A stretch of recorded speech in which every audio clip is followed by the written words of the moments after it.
Um, Aloha and welcome. A short message before the program begins. We would like to thank everyone for attending this afternoon. Just want to remind everyone that the musical albums Le Na Honoa Pi'ilani, Songs of West Maui, and Le Na Honoa Pi'ilani Na Meleho are available digitally and physically at digitally on all the digital platforms and physically at mele.com. It's a benefit for Na Leo Kalele, the West Maui Kula Kaiapuni Auxiliary organization. The accompanying songbook is also available at Kamehameha Publishing.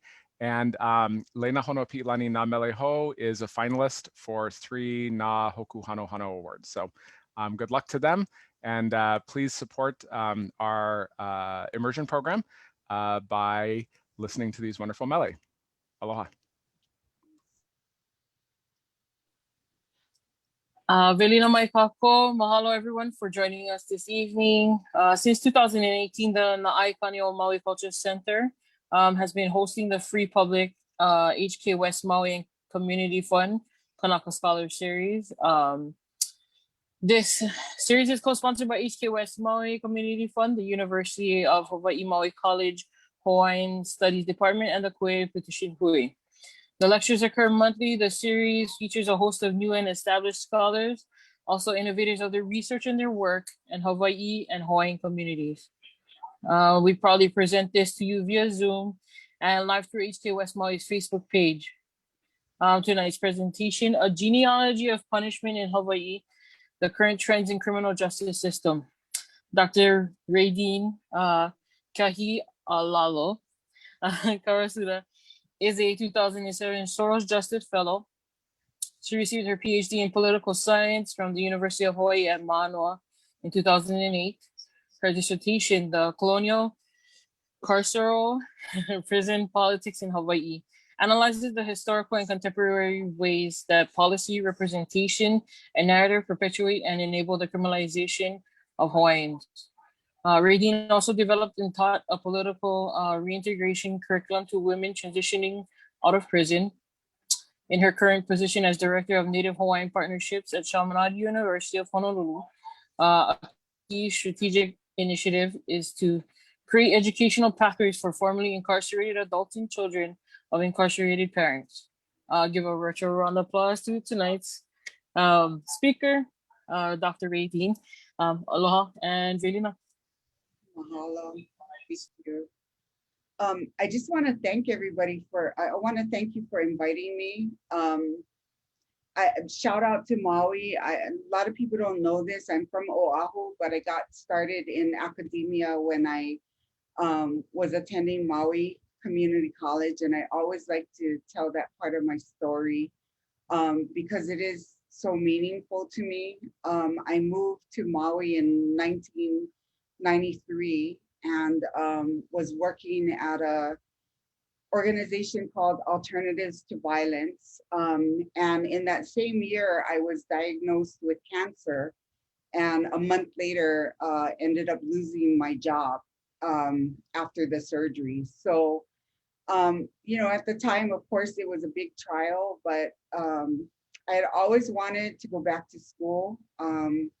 After I had graduated high school, I didn't do the traditional route of going to college. And so I had been out of school for a good, I don't know, 12 or 15 years. And at the time I thought, well, you know, I don't have a job. I'm under treatment for this, for the cancer. And I enrolled in Maui Community College. And I will be honest, it wasn't just an academic exercise for me.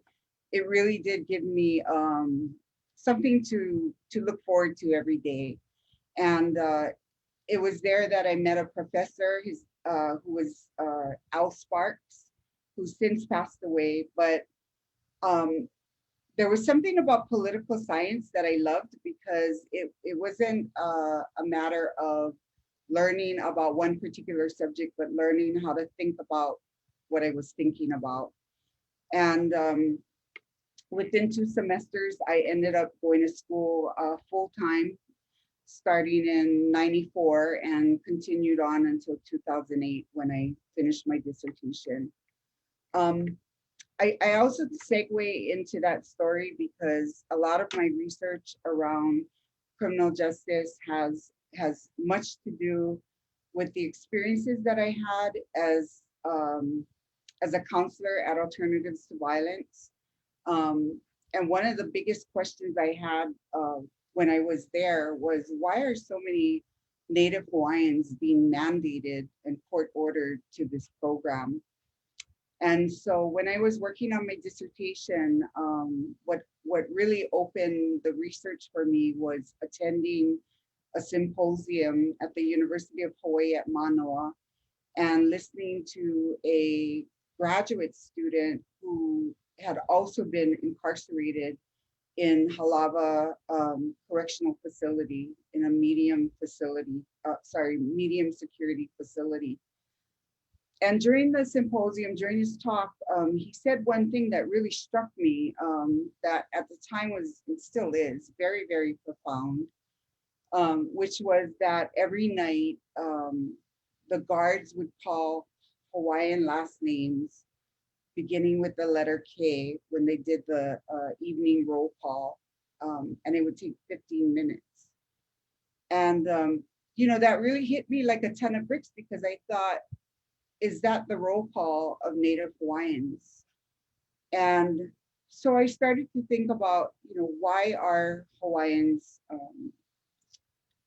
disproportionately represented, not only in court mandated anger management programs, but also in the prisons.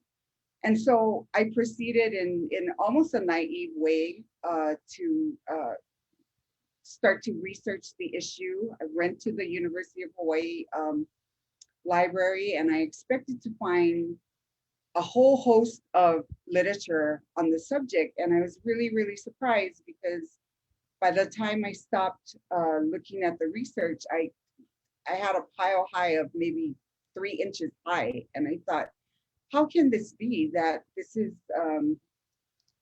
a situation that has been going on for so long, and yet there really isn't much knowledge about it. And what I did find, which is a little frustrating to me, was that the explanations for Native Hawaiians being disproportionately incarcerated was always pointing to, well, they're poor and therefore they commit crimes, or they can't afford an attorney, or they're angry because they lost their sovereignty. And these are all perhaps valid explanations, but it's not the only explanation. And so as a political scientist, my training was to think about the nuances and the things that maybe are not said, or that are maybe hidden in plain sight and not so obvious.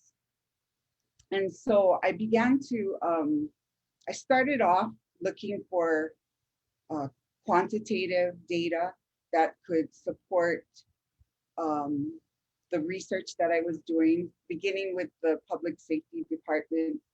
And what I found is, what many of us find, is that the data are problematic. For one, the way that it's collected, the fact that it's inconsistent,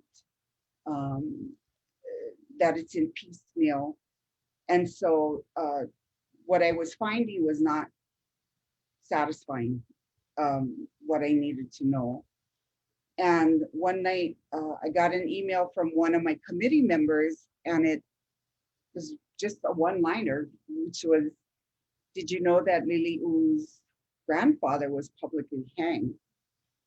And boy, I sat with that all night, and I thought that was mind-blowing, because it was a story that I didn't know. It was a story that isn't common knowledge even until today. And that was really the beginning of me trying to piece together this big question about why so many Hawaiians are in prison. And I do want to say that I do believe in individual culpability, but when you think about it, the punishment often for people of color, for Black people, for brown people, for poor people, it doesn't fit the crime. It's excessive. And we find that for Native Hawaiians and Natives all over the globe.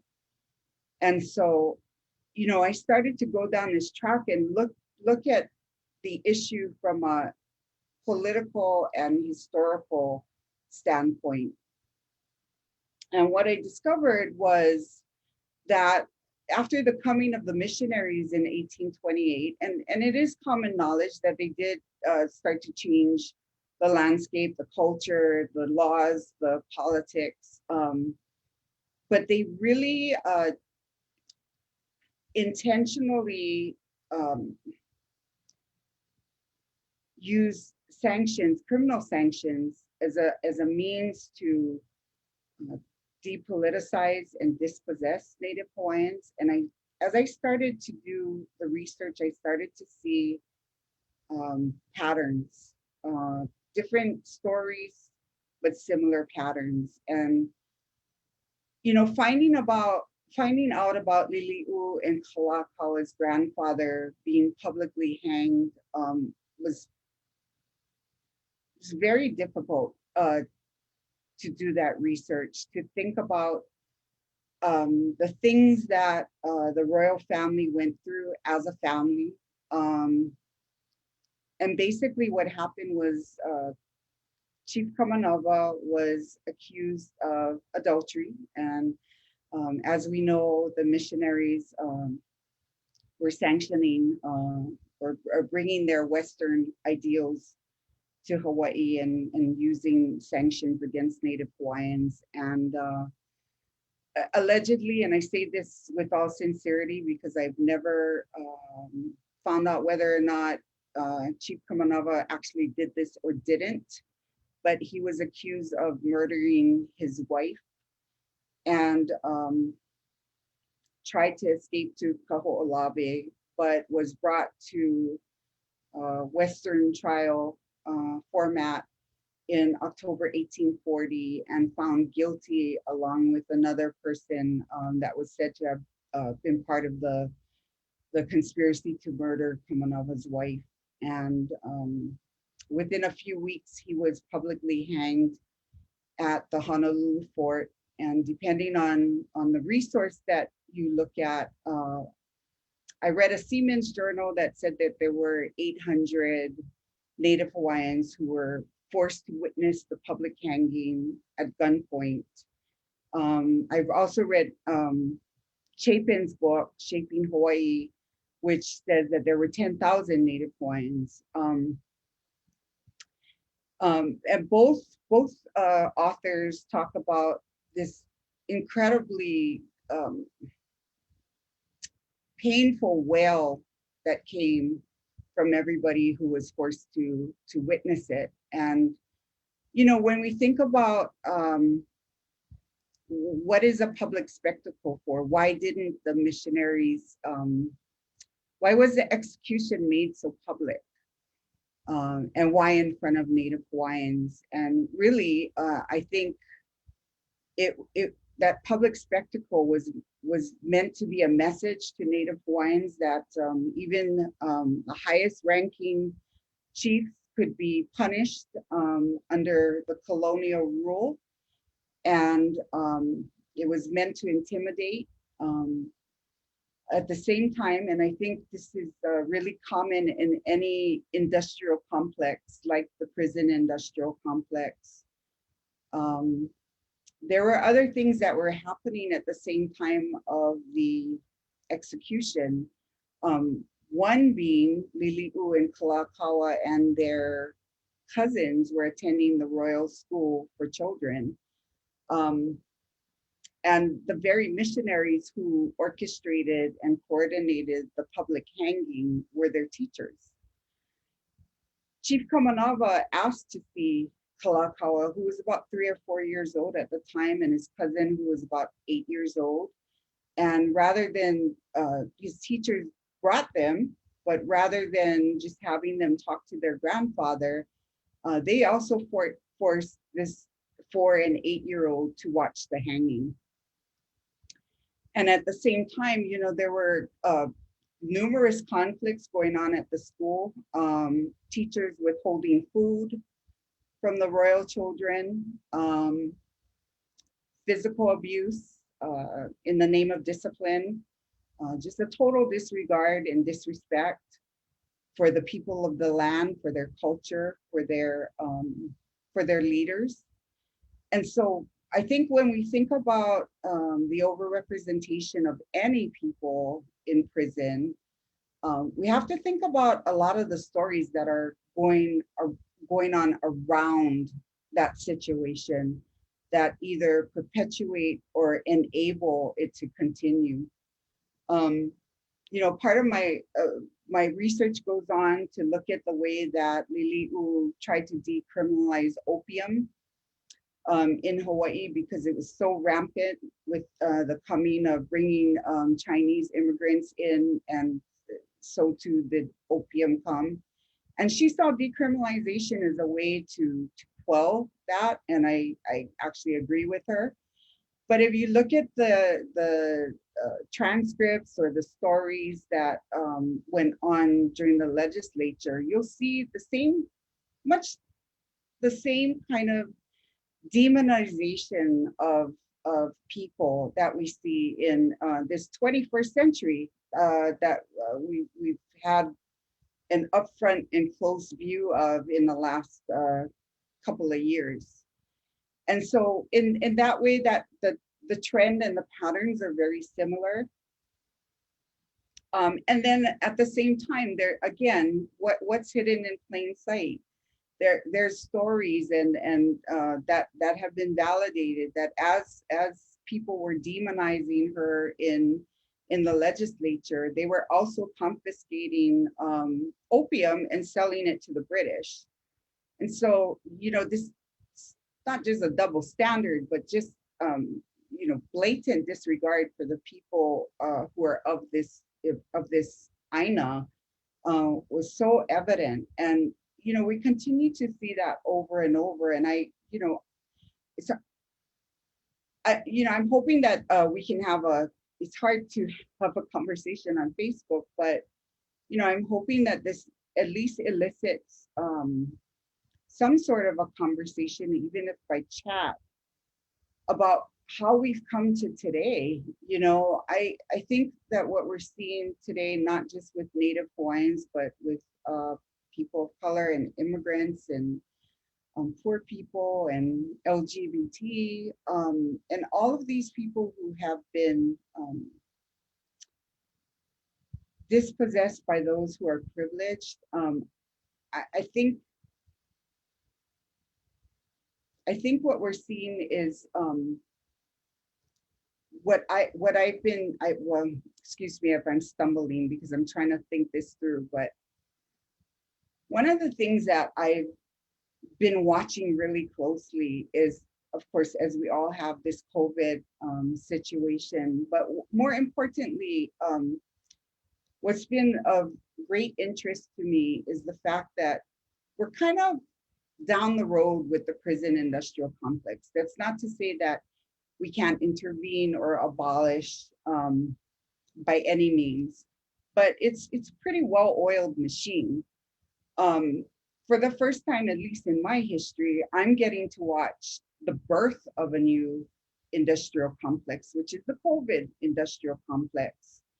And we see things that are very similar. Certain people are getting certain healthcare. We're seeing a lot of disruption in different communities. We're seeing the stock market skyrocket for certain people. There's just a lot of disparities, and for me, it's really quite fascinating to watch as it's being built. And I think there's a moment in time that we can seize and really just kind of disrupt it. And COVID and the prison industrial complex is very much intersected. There's no question. I can go on and on, but for instance, and probably some of you out there have been involved in this with the early release and prisoners, basically getting COVID and having clusters and people not wanting them to be released. And recently our prosecutor who basically ran on a campaign that it wasn't going to be the regular law and order, is now put a stop to that. And the reality is there's this hysteria, I think, that oftentimes goes on in the public. We hear that perpetuating narrative that, oh my God, we can't let them out, because if we let them out, there's going to be danger in the streets. And the reality is that when you look at the prison population today, the majority of people who are incarcerated in Hawaii, and I'm speaking about people who are also transported out of Hawaii, they're still part of Hawaii. The majority are eligible for minimum custody, community custody. Many are pretrial, just can't afford $100 bail. Tell me how that creates public safety when somebody can't afford $100 bail, they're sitting in prison, they lose their job, they lose their home, they lose their families. And then yet we say the way to reintegration is to make sure that people have housing and jobs and families. So I think this history has gone on a very long time, and there may be different labels that we use. There may be different modes of having perpetuating the situation, but the bottom line is, until we really address the root causes of these issues and of incarceration, it's not going to change. And in the last few years, I've really tried to concentrate on the public narratives that continue to just keep this cycle going. It's the hysteria that happens in communities who don't stop to think about whether or not they really are in danger. I mean, Hawaii has a high statistics for people who for property related crimes, which stealing a bike off a balcony, so we need to, for me, it's a matter of thinking about not just what the root cause is, but what are the historical stories that have underpinned the situation that we're in now. How is it that the state of Hawaii would contract with, at the time, Corrections Corporation of America, I think they're called Core Civic now.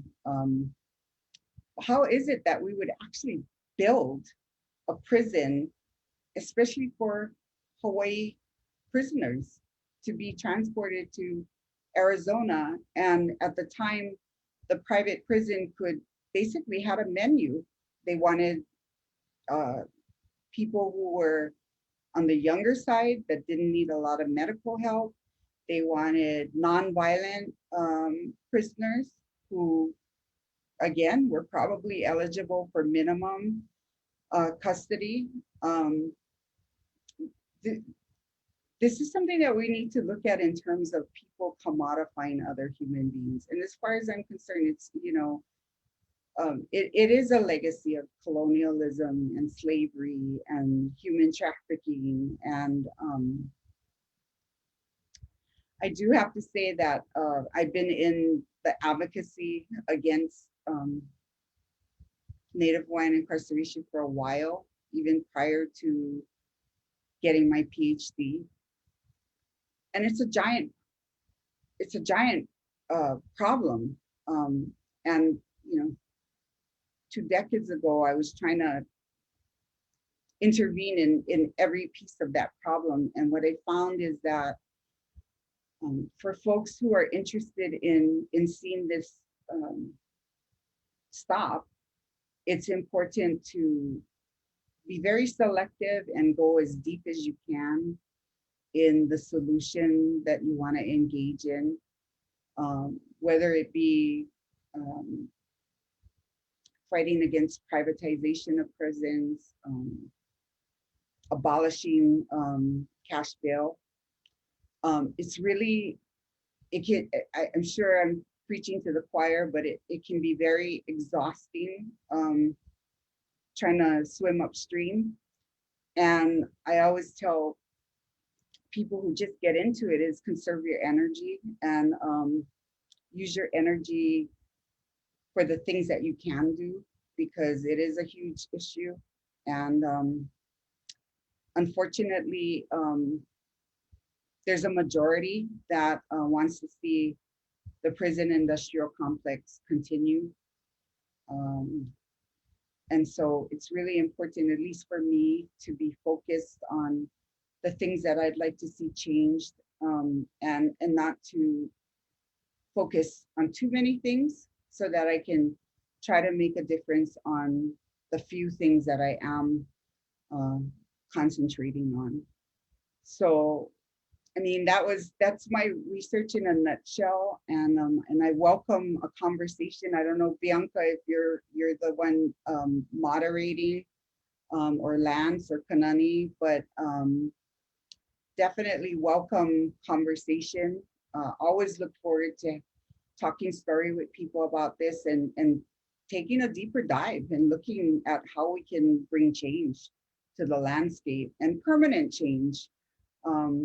Sometimes it feels like a moving target, but the reality is slow and steady does win the race. I've seen a lot of changes over the years, a lot of wins, a lot of losses, but a lot of wins too. Thank you. Mahalo, RaeDeen.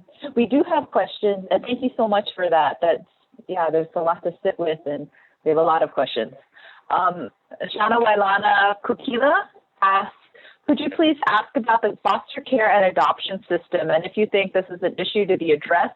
As a form of incarceration for families and children, the Keiki start getting into the judicial system early, more than any other children in Hawaii, federal money for Native children, legal government-sanctioned human trafficking. Yeah, I mean, the short answer is of course. I mean, when I was doing my research, I don't know what the statistics are now, but at the time it was 50% of the children in foster care were Native Hawaiian. It definitely is a branch of this very system that we're talking about. There are laws in place too, like if somebody is in, and I don't, again, I'm not up to date on the research because I spend more of my time doing advocacy now.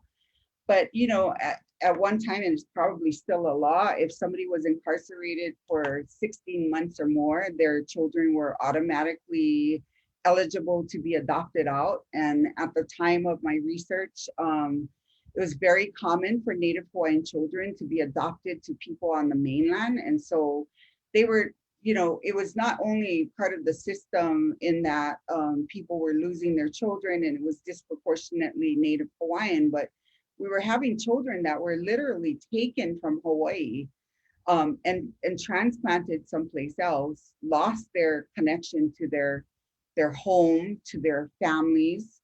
I definitely agree that it is part of the same, and I call it the carceral network. So it's like the prison industrial complex is part of a larger network. Yeah, I hope that answered the question. I think so.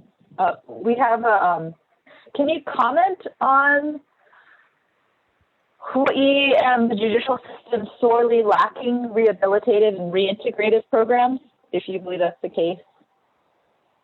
Oh, yeah, absolutely. It's really frustrating to me to hear people in the system. And I always say, you know, we always say, oh, the system is this, but it's really people in the system, right? Because we make up the system. And so people are making conscious choices. I mean, we hear I call it fluff, right? It's the narrative. It's the politically correct narrative that we need to have more rehabilitation and 95% of people will come out of prison and aren't prepared to reintegrate into community. The reality is we haven't moved the dial. You know, I'm a reviewer for Department of Justice grants. And I can always tell when there's an applicant who speaks the lingo about reintegration and an applicant who's actually doing it, you know, and I think a lot of people like to politicize that. But the reality is the political will is not there. One, we don't, if you look at the 1970s, reintegration was probably at its height in prisons. There were educational programs, people could get college degrees, they learned trades, they came out well prepared. And then the war on drugs happened in the 80s, and this punitive mindset in the public mind started to happen, and then they started to take away all those things, and it has not lent to public safety, you know. When you think, when I look at it, on average, it's about $80,000 to incarcerate someone. I mean, people say it's 40, but factor in all the other things like medical, the legal, the lawsuits, if it's private prison, the transportation to and from Hawaii and Arizona. So I'm saying average 80,000. I do some work with Rehabilitated. It's a long-term residential treatment center here in Hawaii. And, you know, people can come there for free if they don't have the means. They have a workforce development program that is, I think, top notch, and people are prepared when they come out of treatment there to have gainful employment, to access safe housing, to have a livable wage, and the cost is $25,000 a year. So why aren't we doing more real reintegration? I think a lot of it is politicized. I think a lot of there's a lot of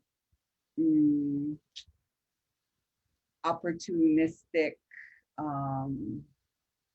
situations that people leverage the lingo of reintegration, but to do it is a whole nother thing.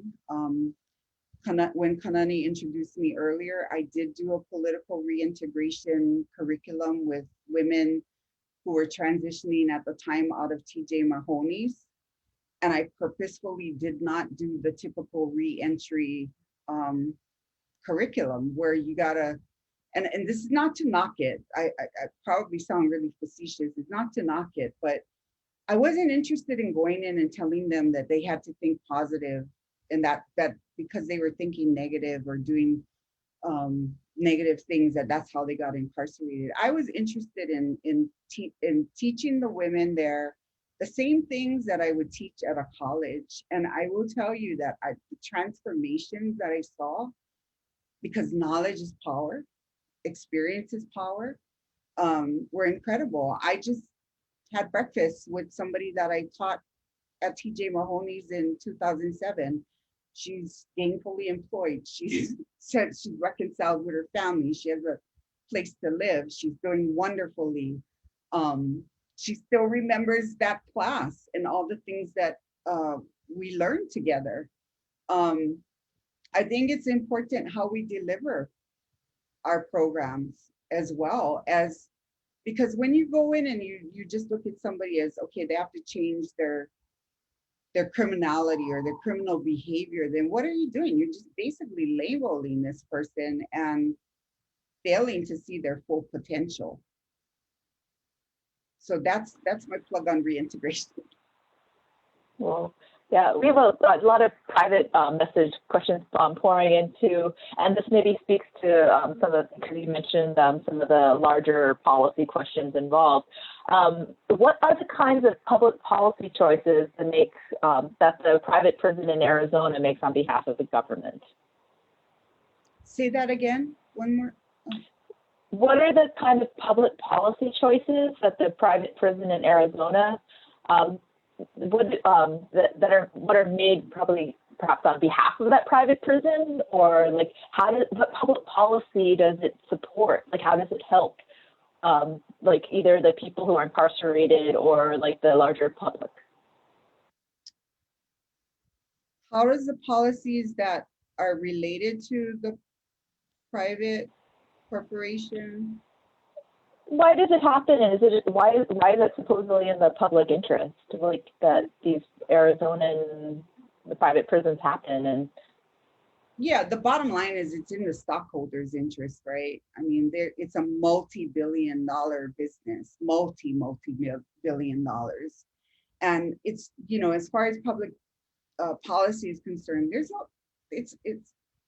not a mistake that every year the private prisons have a lobbyist at the legislature every single day, and they pay them very well. I mean, a few $1 million marketing and lobbying is nothing, right, to the private prisons. The saddest thing for me in all of this, and I'm still racking my brain on how to really make some effective change, and I haven't accomplished that yet, is, how do we start to change the public mindset? It's so ingrained, so entrenched. This whole idea of, oh my gosh, public safety, you have to lock them up and throw away the key, when in fact, that actually is creating less public safety. Because I will tell you, I hear over and over, one guy said, I went in and I was dealing ounces. I came out and I was dealing pounds, or I went in and, I learned a lot about how to be a better, how to do things better when I got out, and I'm not, how to do things better illegally, and that's not everybody, but I don't get how people can actually really believe that it lends to public safety, because it doesn't. So, building on that question, and maybe you answered this already. How do you fit the recent killing of I Remember Cap in your genealogy of punishment? Have I had a genealogy of punishment? Yeah, I mean, I think the question is directed towards your discussion of Queen Kalani and maybe Hawaiians also being targeted in Hawaii. So how would you be able to fit I Remember Cap in that genealogy? Or, I mean, it's kind of the net of this overall racist policing, or how would you analyze that? Well, for me, I mean, I since Micronesians started to come to Hawaii, I've been watching as surveillance around that community has increased, for treatment of them, for things that maybe in the law it would be considered nuisance. But it's a lot of it is cultural differences about the way people gather, or the way that they have family relationships. And I do believe, and I've seen it even when I've seen it with every immigrant population, let's put it that way. Every new immigrant population that has come into Hawaii is under a higher level of surveillance, are arrested disproportionately, incarcerated disproportionately. Remember in the 80s, it was Samoan and Filipino. And now when you look at the prison population, we have a lot of Micronesian populations in the prison system. And I very much think that it's very related to the genealogy of punishment in Hawaii, in which one group of people is trying to control another group, and there really is no legal basis, So it really is a tragedy, especially, we're seeing the killing of a 16-year-old boy. We're seeing the demonization of an entire population, and it's been ongoing for as long as I can remember. I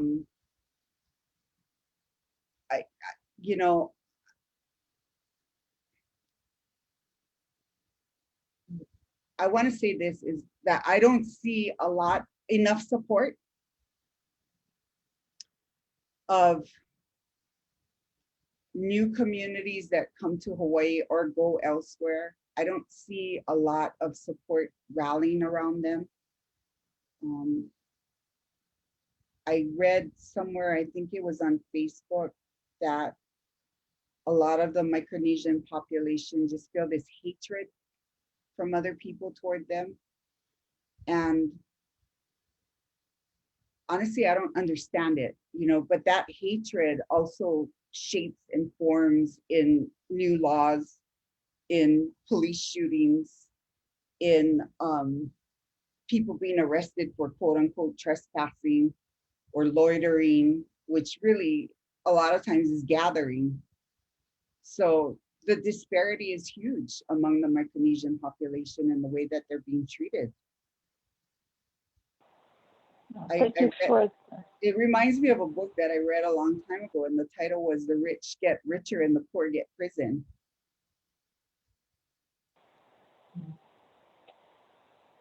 This is from Kahala Johnson. How do we abolish the prison industrial complex in Hawaii and abroad while addressing the victims, survivors, whose perpetrators are being held in the prison industrial complex?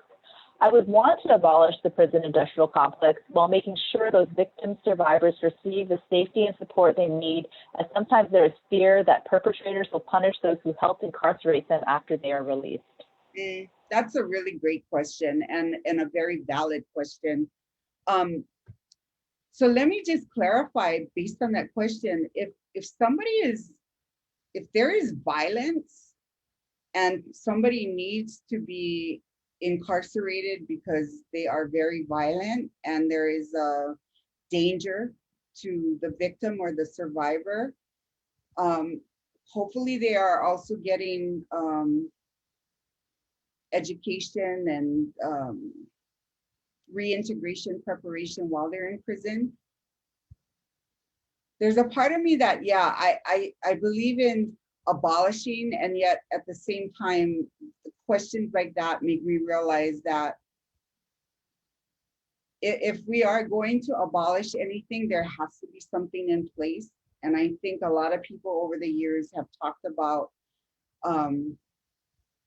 restorative justice or ho'oponopono or other various forms of ensuring that perpetrators are held accountable and victims and survivors are satisfied that they are taking responsibility.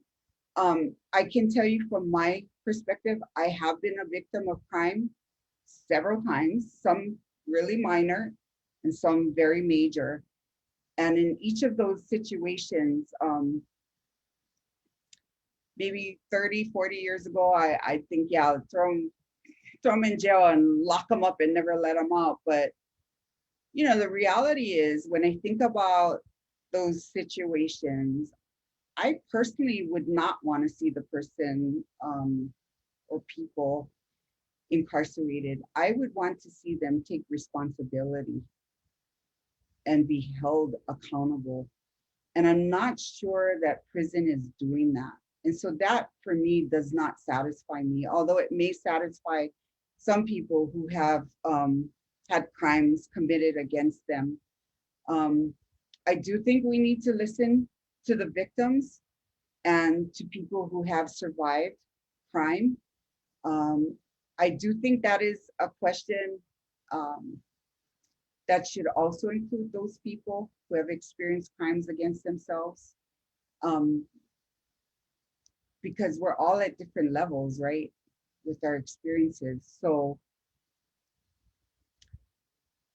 that's a hard one. I'm gonna say that's a hard one, especially in the circles that I run with. I'm very, very often, because a lot of us are so passionate about abolishing the prison industrial complex, we forget about the very people who have been hurt, personally hurt by people who are incarcerated. At the same time, I would challenge anybody to really sit down and think, like, what would it really take to be satisfied? I mean, is having somebody sitting in prison really going to satisfy your desire for them to take responsibility for what they've done? And at least for me at this time in my life, it's not. I mean, I caught a kid a couple years ago breaking into my car, and I did the anti thing, and I told him, if I ever catch you again, I'll break your fingers, the full anti-tita. But But you know, he ended up I don't know how it happened, but I ended up trying to mentor him because I wanted to see him see a different side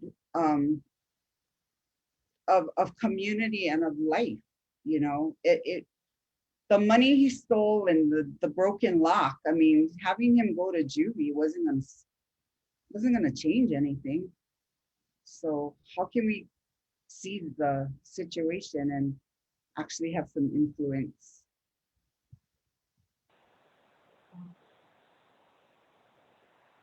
This is a question from Amelia Keahiolalo. Sorry. Do you know how many people with disabilities are affected by the criminalization, racism, the whole complex? Or maybe you can just comment on like how people with disabilities are affected. I don't know the answer to how many people there are. I do know that at least this is, you know, back when I was doing my research, 80% of people who were incarcerated had learning disabilities, which is really a travesty when you think about it, and even more so when you think about the fact that there isn't education to help people while they are in prison. I think we're seeing it more and more. You know, with people who are on the spectrum and maybe have other disabilities. I think most recently on the continent, elderly woman was, you know, handcuffed and got her shoulder dislocated, and she had simply forgot to pay for her goods when she was leaving Walmart, and she has dementia. You know, and for me, it points back to the kind of archaic policing that we have, and also this punitive mindset that, you know, people in our community would rather call 911 to have this 70-something-year-old lady arrested because she walked out with $14 of goods that she forgot to pay for and offered to pay, by the way. There's something wrong with that mentality, instead of, you know, having a real conversation with the person and finding out, you know, are you okay? Is there somebody I can call? That sort of thing. So, you know, on the one hand, yeah, I'd like to see less funding for police and more funding for other services, like having social workers be present, or, you know, having transitional housing for people who are caught in a violent situation. But the bottom line is, when all is said and done, the police here and around the United States are not being effectively trained. I mean, you should at least have some training on how to identify somebody with a disability. And I don't think that's happening. Yeah, I was definitely seeing in the news how that can become a tragedy. Brittany Perez asked, with Hawaiians still legally sovereign people, is there any action, like on a human rights case, against the trafficking of our people to out-of-state private prison complexes? Yeah, I don't. I that's not an area that I know about, but that certainly is a valid argument that, you know, can be pursued. I mean, I think the issue of international rights was, at least for me, much more visible when I was at the university, you know, 10, 15 years ago. I don't see it as much as I did then. But that certainly is, I would think you can certainly make the case for human trafficking. I mean, because that's what it is. We're commodifying Hawaiian bodies, right? Buying and selling. Stephanie Namahoe Launiu, do you see a lasting benefit to the cultural trainings that some Kanaka practitioners take into the prisons? Have you seen these trainings equal to other job training, financial education, etc.?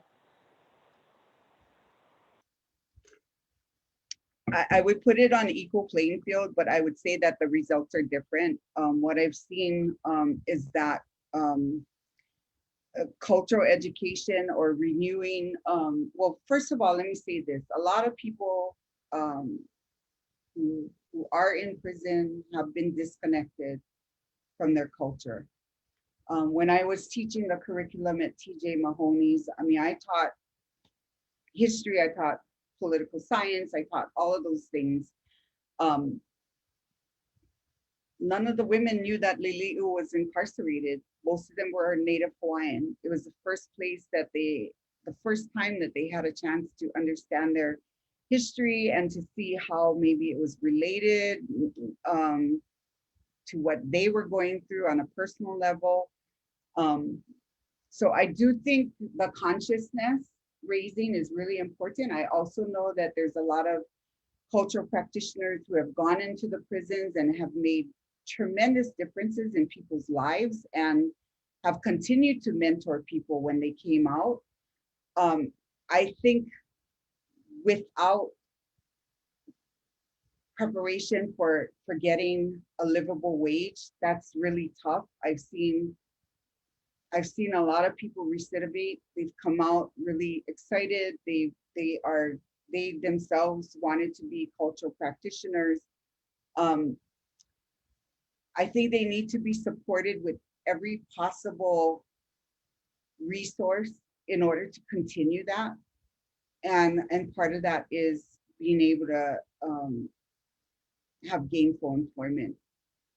Unfortunately, it's the economy we live in. I wish it was different, but it is part of the economy we live in. Very few can live without being a part of that.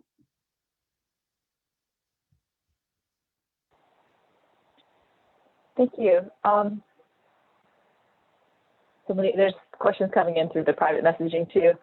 This is an easy one for you, hopefully. What advocacy, you mentioned advocacy, are you working on now? Like, what are your areas? Geez, I'm really grappling a lot with how to change the public mind, which is like a huge thing, right? And it's not going to happen overnight. Several years ago, I was appointed to the Native Hawaiian task force to look at issues of incarceration. And I will tell you, I don't have patience for those kinds of processes. So I was really surprised that I was even nominated. And I spoke out against the task force, but ended up being on it. And part of it was I kind of wanted to go in and just come in with a different perspective. At the same time, it's very frustrating for me to see studies, because we're studied to death, to see commissions and task forces just to appease whoever, because most times it doesn't go anywhere. And so my advocacy, at least prior to the recent years, was on through the task force, was on making sure that everybody who came out of prison 6 months before coming out of prison, they would have a valid ID. And I was scoffed at by some of the committee members, but the reality is, if somebody comes out without an ID identification, they can't apply for a job, they can't get housing. Because of 9/11, it takes an act of Congress to get an ID. To get a passport, you need a license. To get a license, you need a passport. I mean, it's just insane. And so I spent a lot of years on that, and it did pass. And the bill was kind of morphed to include other people besides people coming out of prison, people who were transitioning from homelessness. Unfortunately, in practice, it's not happening anymore. But these days, I'm really trying to grapple with how do we change that public mindset and the narrative that really kind of keeps us bound in this law and order, punish people, demonize them. It's definitely not an easy thing. Sometimes, some days it's one person at a time. Other days it's testifying at the legislatures. I don't do a lot of writing these days, but I would like to. I mean, I think that's another method of advocacy. Find like-minded people, you know, and swim with them is what I say. Two is better than one. You're gonna get more stuff done. But my advocacy really is kind of grappling with this notion of how did we get to be such a hateful society that just wants to handcuff everybody and throw them away? You know, how do we turn that tide? So this wasn't on the list, but have you come up with any answers to that? You know, it's really interesting, and maybe this is something I need to pay more attention to, but I find that people are much more empathetic after they've gone through a certain experience. It's, to me, is a little bit unfortunate because I would like to see people just, you know, be compassionate even without having their own personal experiences, just because it's the right thing to do. But some of the ways that I try to change things, to mobilize people, especially people who were like hardcore, like you just gotta incarcerate them, and then they had some sort of transformational experience and they changed their mind. For me, I try to mobilize more of those people, and even I like the legislature, even though they suck sometimes. Sorry for anybody who's out there in the ledge, but I like to mobilize those groups of people and kind of put our best foot forward during the legislature. And that's kind of what I've been engaged in lately. Is imprisonment of those with addiction similar to the kinds of publicized forms of torture, or is it part of a different truth regime? If you can also, if so, can you talk about this more? Okay, so is addiction, say again, I'm sorry. Is imprisonment of those with addiction similar to the kinds of publicized forms of torture, or is it similar to the kinds of publicized forms of torture, or is it part of a different truth regime? Part of a different, I'm sorry, what was the last word? Truth as opposed to false, different truth regime. Oh. Like you were talking about how there's like that spectacle of Queen Deahiolalo's uncle, but like what are they doing with people who are just, you know, drug addicts and need help? Like what is that part of the same kind of like, let's punish you and show you what you get when you use drugs, or is it the same kind of thing that happened to Queen Deahiolalo's uncle? I mean, for me, I do think there's a lot of differences, and I think we see more of people who are addicted being incarcerated today than we see, you know, those types of public spectacles. Although, when you look at the media and you think about garnering public support for more punishment, we often see those one-off stories, right? You know, of this awful crime that took place, and people trying to enmesh that with the whole prison population, which really, I mean, it's apples and oranges sometimes. But I think the way that people with substance use disorders are treated is, you know, that's another subpopulation that we've made out to be the great enemy, right? I mean, if we don't control them in people's minds, if we don't control them, then there's going to be addicts loose on the street and breaking into cars and stealing purses. And the reality is, you know, if given the opportunity, and sometimes several opportunities, people don't want to be addicted to drugs. I haven't met an addict yet who said, I love being addicted. They love the drug because they're addicted, but I've yet to see somebody who loves being in the cycle of addiction. But I think, you know, especially since the 80s with the war on drugs, I mean, it's like a runaway train already.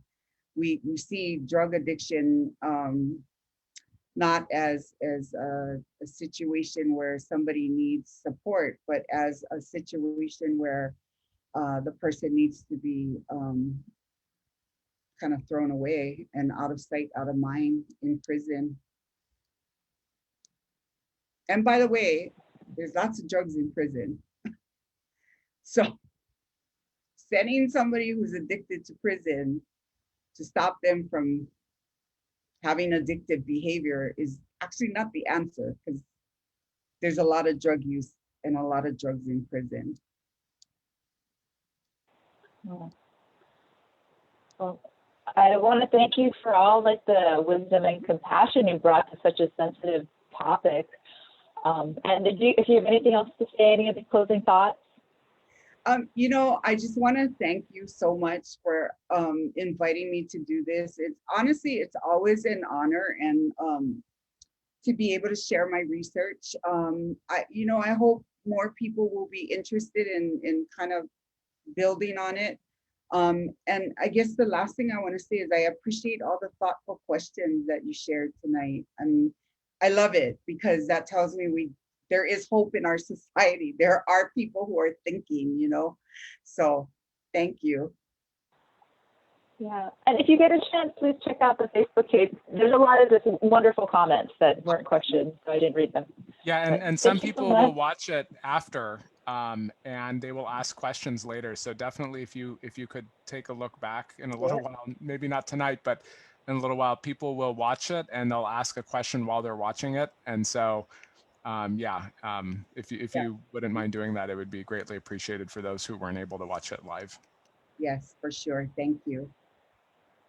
So appreciate you guys. It's so good to see you folks. It's like a blast from the past. All the Poli-Sci people. It's been too long. Okay, have a good night. Mahalo. Thank you. Aloha.